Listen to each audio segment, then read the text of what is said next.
This is a CBS 4 News update. Good morning. I'm Maribel Rodriguez. Now to the latest in the Surfside building collapse. Rescue crews are back at work after a massive pause in operations. Crews were back at the site just before 5 yesterday afternoon after being stopped for nearly 15 hours. Right now, there are 18 confirmed deaths. 145 people remain unaccounted for. And this is what is left of the Champlain Towers South condo. Officials say it's likely they'll need to demolish the building.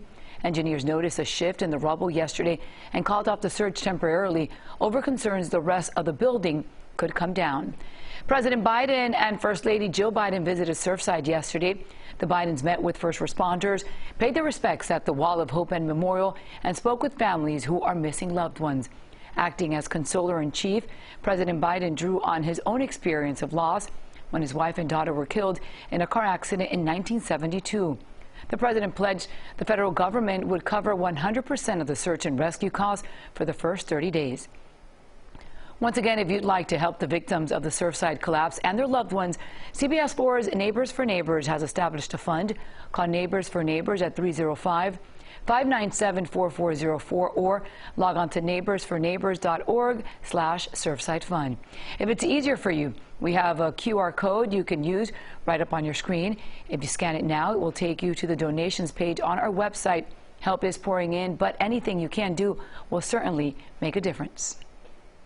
Now, CBS 4 weather with meteorologist Lisette Gonzalez. Good morning. Now tracking a Hurricane Elsa, a Category 1 hurricane as of 7:45 this morning. This was a special advisory issued by the National Hurricane Center as hurricane hunters were investigating the state and the structure of this tropical storm, which is now a hurricane, as max sustained winds were found to have increased to 75 miles per hour. It is racing to the west-northwest at 28 miles per hour.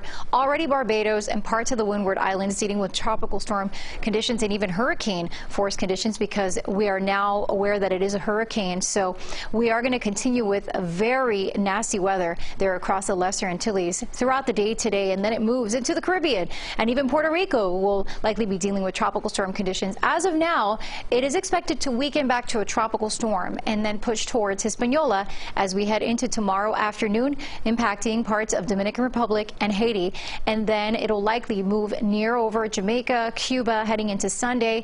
And then there's a lot of uncertainty as to what happens, whether it takes an earlier turn to the north or moves more northwest or more west-northwest into the Gulf of Mexico.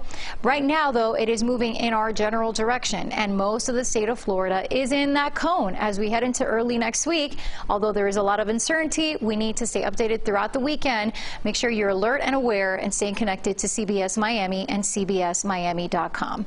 Locally, we had some rain earlier in Surfside. Now it's dry, thankfully, in Broward and Dade. Some showers across the Keys. Throughout the day today, spotty storms, steamy sun, highs around 90 degrees. As we head into the weekend, it will be a scorcher, highs in the low to mid-90s, and we'll see the chance for some afternoon storms, and our weather next week will all depend on Elsa. Lisette, thanks, and that's the news for now. You can always find us on CBSMiami.com and tune into CBS 4 News at 5, 6, 7, and 11 for all of today's important headlines.